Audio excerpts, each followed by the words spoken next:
the company that focuses on developing and empowering leaders of tomorrow. Being a leader for more than 15 years in a corporate environment, a leader that actually has emotions within the business is super important. What is the percentage of leaders who don't have empathy? That's why actually I started my own business 2 years ago. You created the C-Treat, an amazing event that help actually with self-awareness. I'm a true believer that we are all born to be a good and happy person. Is this even possible to achieve? We have to believe in Is the positive. this even Yes, it is.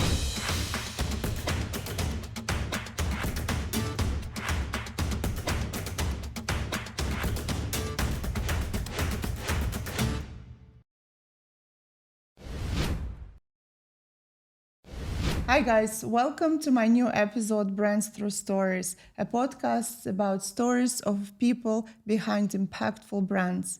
Today my story is about Charlotte, who has an incredible vision. Her vision is to empower and help leaders to find empathy and to become high, happy performers so they can influence thousands of lives. And I can't agree with her more. This world requires happy leaders. Please welcome my guest, Charlotte Verhaert, who is the owner and the founder of C Coaching Consulting, the company that focuses on developing and empowering leaders of tomorrow. Hi, Charlotte. Thank you very much for joining me today. Really, really appreciate your time. Thank you so much, Nina, for inviting me. It's a pleasure. And it's my first podcast, so I'm a little bit nervous. It's not my first podcast, it's like maybe the 20th. So I'm still nervous also. Okay, so it's something that I have to learn.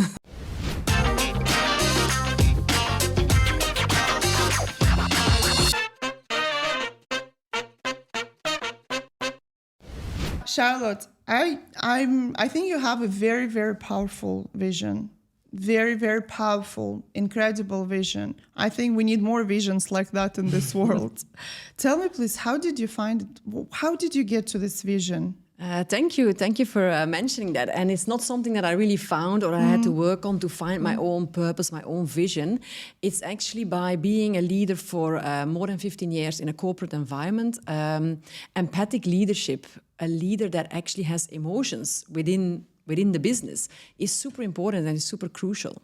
And when I came to the Middle East, in a multinational, what I really found, what was missing in a lot of customers and a lot of companies I went when I saw was that we don't have proper trainings for leaders. We don't have, and not training like a tick in the box exercise, but a training that really empowers that leader, that gives that leader like, what is it to be empathic?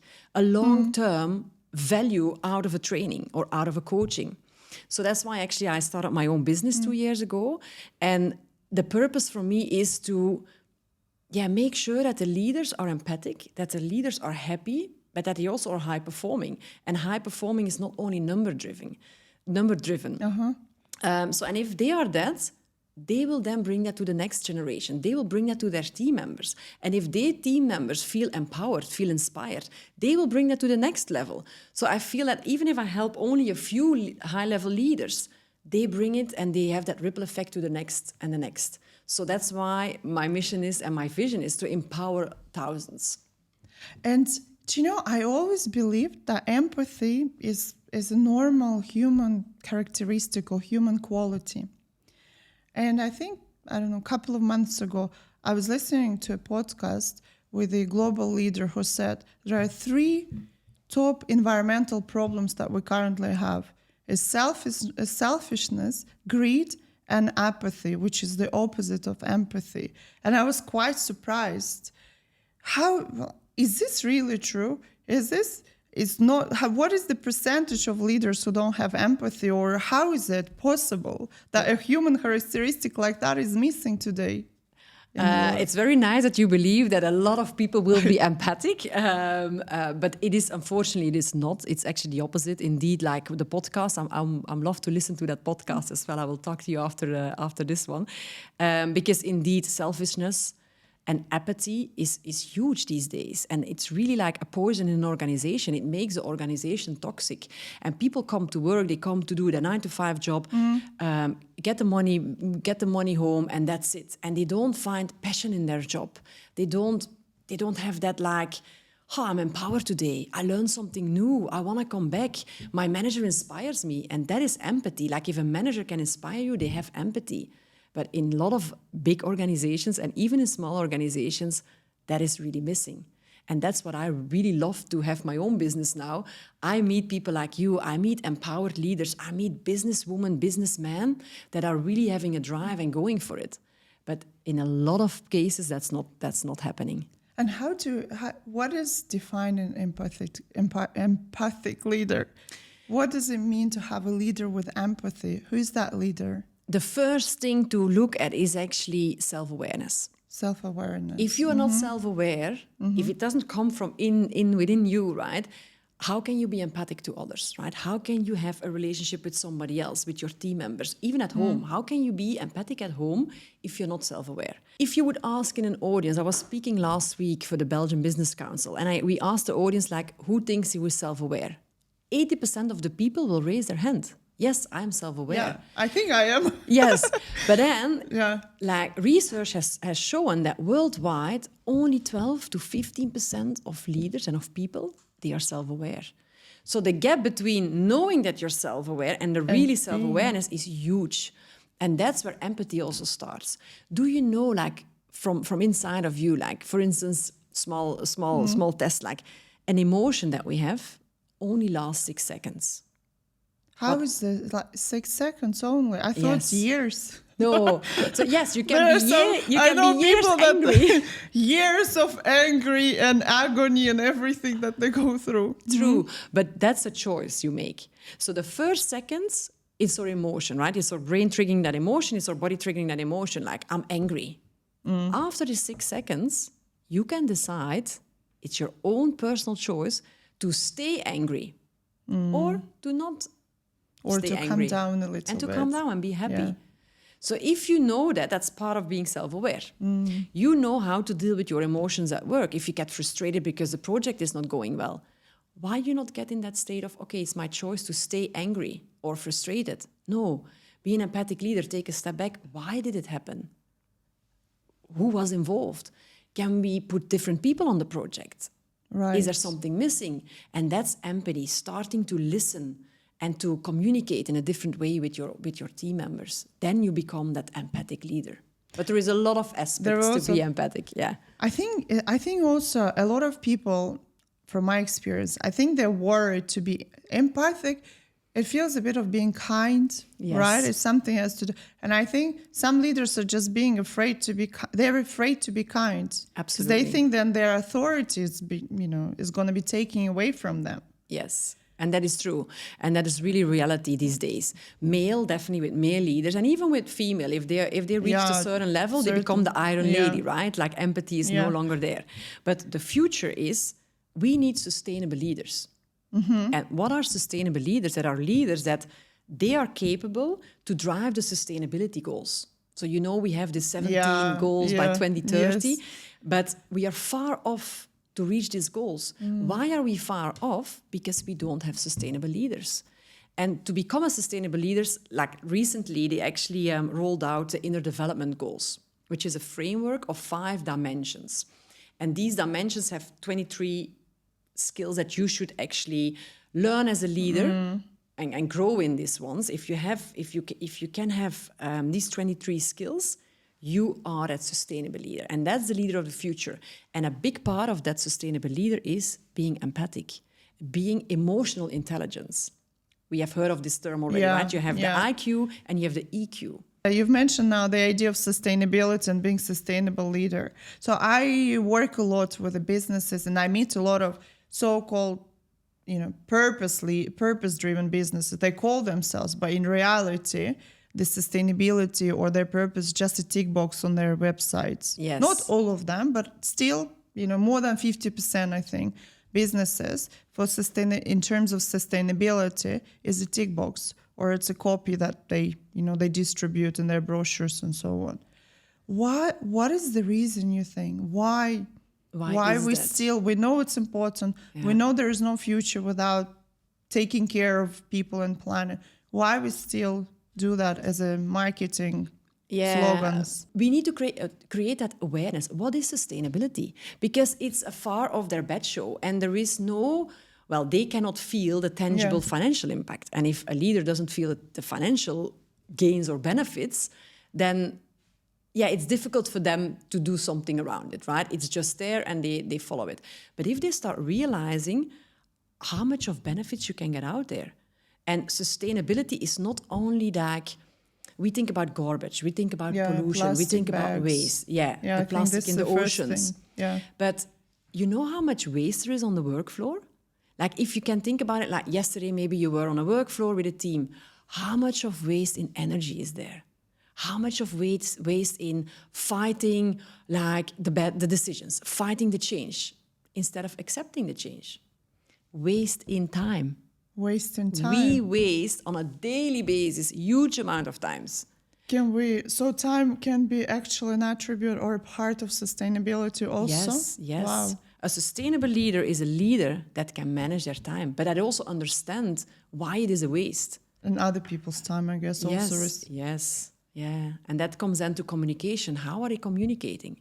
Are they like communication? You know, in the word communication, I always use that in my trainings. You have you, the N, and the I. So you and I. But a lot of people say communication, which is I and you. How many leaders speak last? So when you go to a meeting, let's set the scene, let's open the meeting, I'm speaking first, I'm talking about the project. No, take a step back, be an emotional but good leader and listen. Active listen to your people around the table. Listen what is playing, like why is that project not going? What is happening? And you will get so much more out of it. Your meeting will be more efficient. So maybe you only need to do 1 meeting in the week instead of 5. Right, yeah. And that is a time saving. And that is, there we can link the financial benefits. So if you say, like, let's say you have 1 meeting a week of 1 hour, super efficient meeting because you are an empathic leader that understands, a sustainable leader that understands how to drive a meeting and how to get benefits out of it. So he doesn't do the other 4 meetings anymore. 4 meetings in 1 week. Let's say times 1 hour of the meeting, let's say 10 people are in that meeting. That means 40 hours in 1 week is saved. 40 hours is like a full package of a person, right? It's a work week. So you save a work week on financial benefits by just communicating better and have more efficient meetings. This sounds incredible. The return on investment is huge. I'm going to cut this part of the episode and show it to all the people before any workshops or any meetings that we're going to do. Do you know, I've noticed that it's very sad, and I'm not saying I'm a great active listener by no means, but it's very sad to see that people listen to each other less and less. And I could see it a lot in in workshops with my clients, unfortunately. Everyone is trying just to say something. Everyone wants to say something and not listen to each other. And, you know, they're all intelligent. They're all great people, but they don't even have patience to wait until, you know, their colleague finishes the sentence.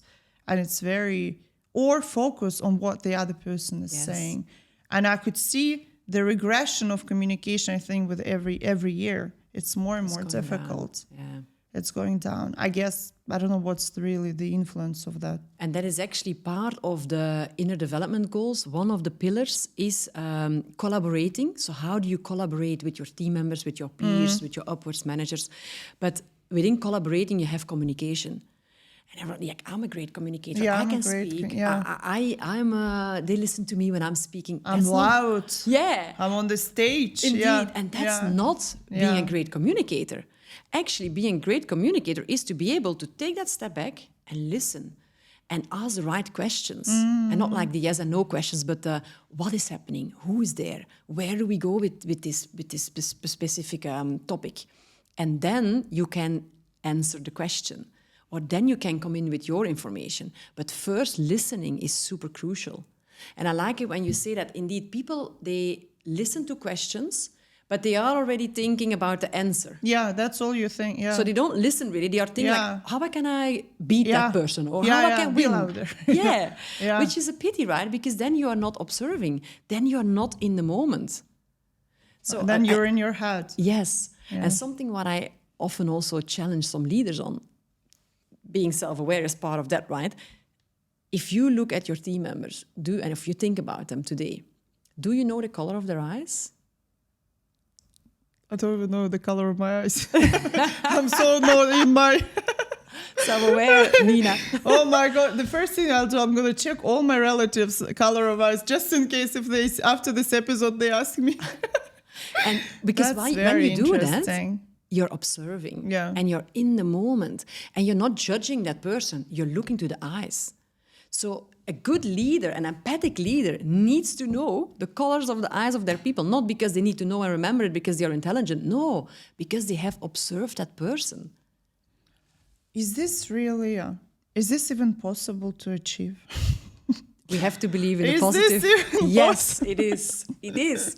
That's why I started my company. And to be honest, the last 6 months, I have more and more male, middle-aged leaders that come to me for help. They still want to do it anonymous because it's still like that, oh, I can't be having a business coach that helped me and definitely not a woman that is helping me. But the progress that I see with the first sessions is about clarity. Are you clear about yourself, about your purpose? And then a lot of them already stumble like, oof, no, actually, I don't know. Well, they will be raising their hand when you ask about self-awareness, right? Yes, I'm self-aware. Well, and if you ask about their clarity, they are not. So there is a shift happening because the leaders of today, they know they have to change because the new generations, they won't accept the iron ladies or the finger-pointing leaders. That's not happening anymore. Today, we still have them, but I really believe we can change. It will take quite a bit of efforts, but we are getting there, yes. Is this possible to, if you're, first of all, I don't know if you have a statistic on that, but are we all born with empathy, or is this something? Are we all born with empathy? Are we all born? I guess no. I don't know the answer on that one. I need to look that up. But what I can say is I'm a true believer that we are all born to be a good and happy person in life. Yes. And then something happens on the way. Yes. Education, bad friends, bad influence. A lot of things happen in our life where we are grown up, in which country, in which community. And that creates you, that forms you, right? And then you can become maybe a less empathic or maybe a more criminal. I studied criminology, so I studied the brain of criminals and why are they getting onto the bad, like in the bad direction? Why do they become a criminal? But they are not born criminals. It's something that grows with you, yes. So let's say you had a very difficult life, and then you go to this, struggle, through struggle, you go to being a leader of big corporation. You have very low, emotional intelligence and empathy. How possible it is? Do I have to really understand that I need it to change it, right? Yes. And the first step is always awareness. Awareness. I need to realize that I need it. Yeah. But do they really realize? It's difficult. But they need to get challenged by others. So if they have a peer or a co-CEO or a partner, they need to make them aware. So actually you as a leader in a company, and it's not easy, but you need to dare to speak up and you need to maybe give a book. Like it's often my solution to somebody that is really not aware. Give an interesting business book, but that talks about empathic leadership, Mr. being aware. This is your book for your birthday. Happy birthday to you. What you can do is, if you have a team of 5, everyone gives a book. All of them get the same book. But the book and has then that guess message. Who has the Yeah. But I agree with you. Going forward, we can see that big corporation getting rid of people. The whole idea of I start with a company, I'm gonna stay until the last day of my life with the same company is gone. It's not anymore. People want flexibility. They want to travel. The new generation don't even want to work, I think, anymore. Okay, I'm being a little bit, but it's true. Yes, how are you gonna keep them? How are you gonna them interested? It's not so much money. We're not making as much money as we used to make, right? So you need to, with little money, keep the best people. Yeah. And as an empathic leader, you understand who are your best people. Also the people that are empathic, and you can find the better things in them. Sustainable is avoiding waste. Recycling. For instance, artificial intelligence. Everybody's talking about it. It's going to take jobs away. It's actually something that we recycle. You put something in, in the artificial intelligence machine, and that gives you feedback on something. It recycles the wording, it finds on the internet other things, and it gives you an information. That's brilliant to use in your team. Don't see it as an enemy, but see it as something that will help you, and that is sustainable. I truly like what you are doing, and I think I do have some parts of empathy. I think I'm working on that. I think I'm self-aware to a certain extent, but there's always work to be done, right? Like time wasting, and that's, planning efficiency, being efficient at the meeting is something that I truly need to work on. And I know you created the C-Treat, an amazing event that help actually with self-awareness. Yes. I'd like to know a little bit more. Okay, let me shortly touch upon that. So it's a retreat. Yeah. But we call it C-Treat with the big C, because C from my business. Yeah. But C as well, the sign is like an ear. And active listening starts with, like everything starts with active listening. If you can active listen, you become much more self-aware. But let's go back to the retreat. So the retreat calls C-Treat, and it's because I want to have people that are now maybe in a C-suite position. They are leaders. They are the CEO of their business or the CEO of their teams. But are they the CEO of their mind? And to be self-aware, you need to be the CEO of your mind. You need to understand how your mind works. I think the mind is our CEO. Yeah. I would say even the And it needs to owner, be the other way chairman, around. and everything. Yes. The investor. And besides your mind, you have your body, right? Yeah. Do you It's take another really CEO. care of your body? If you want to be a high-performing manager, a high-performing CEO, and a happy high-performing, right? Because I love to have the happiness in there. You need to know how your body works and what your body needs. And that is exercise, that is healthy food, that is enough sleep, that is no caffeine after lunchtime, because caffeine stays 12 hours in our body. Like, for instance, it's all small things that will help you to be healthier with your body. And if your body is healthy, your mind will get healthy. And if your mind is healthy and you know when to switch off, when to be creative, when to relax, you will become a much better CEO of your business. It automatically happens. So let's first work on ourselves. So my retreat is also about, the first part of the retreat is purely on clarity, getting your purpose, knowing yourself, know who you really are. And then we go further on to the CEO of your business. So you go back home with some business tools, what can you do different as a leader? Like, how can you even more grow? Even if you are on this level, there will be things that you can still learn to grow. Like you said, I don't know, maybe the color of the eyes of my co-partners or of my people in my family, right? I'm going to check that that's for the sure. observe I part. do know my kids. I do know my husband. I think my Good. parents is getting more difficult than the other. And it's normal, right? There's nothing to judge there. But that's the C-Treat. It's in November, and it will focus on 16 like-minded businesswomen. And it's pure on connection and learning about your self-awareness, about yourself and your business. Yeah. Amazing. I think I definitely need that retreat. I've learned a lot from you today. I think the idea of time is being a sustainable resource as a part of sustainability. This is something that I've truly discovered today.